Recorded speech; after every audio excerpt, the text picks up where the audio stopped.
We have a winged serpent to Q. Now, you don't actually show the winged serpent until about an hour or so into the film. Is that correct? Yeah, we hear it, and we see a little. You see bits and pieces. A little shadow of it here and there, and you know, look. I mean, if I've always been aided by the fact that I didn't have any money.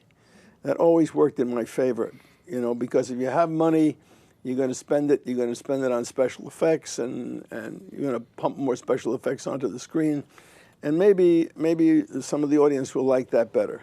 But for my taste, it's better to withhold it and tease them and make them interested, and then finally show the damn thing.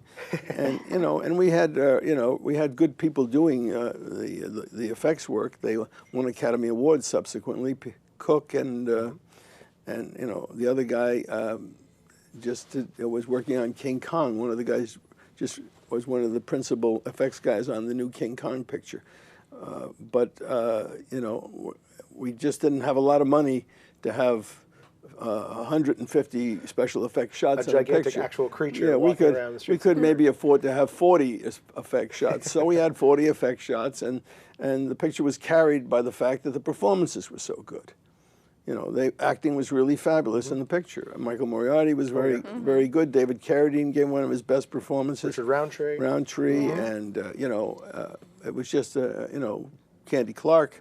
We were very lucky to have wonderful actors, and I got the best out of them by hanging out with them and fooling around with them and finding out the things that they could do. Like the character that Moriarty played is a small-time piano player. He wants to be sing and play the piano in bars and all. That wasn't in the script. Oh, really? That came up the first day we were shooting. I found out that he did play the piano, and he did sing, and he did write his own stuff. And I said to the production guys, go get me an empty club where there's a bar, and you know, let's go down there, and you know, we'll shoot it, and we'll shoot it tomorrow. So they went out and found a place in the Village in New York, and if this had been a regular studio picture, I couldn't have done that. You would have had to get approval from the front office. You would have had to write the scene. You would have had to send it in. It would have to be budgeted. Yeah. 55 people would be involved in the decision-making process. I was down there the next day shooting what I wanted to shoot, and it worked out great. And there was even a dog there, so I put the dog into the scene. I mean, I didn't bring that dog down there. There he was. So I put the dog in the scene, let him growl at the Moriarty when he's playing the piano.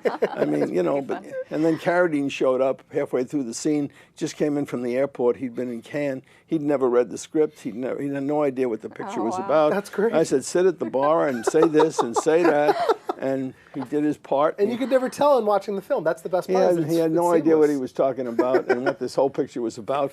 But so what? They all do what they're told. Everything works out okay. There you go. There you go. There you go.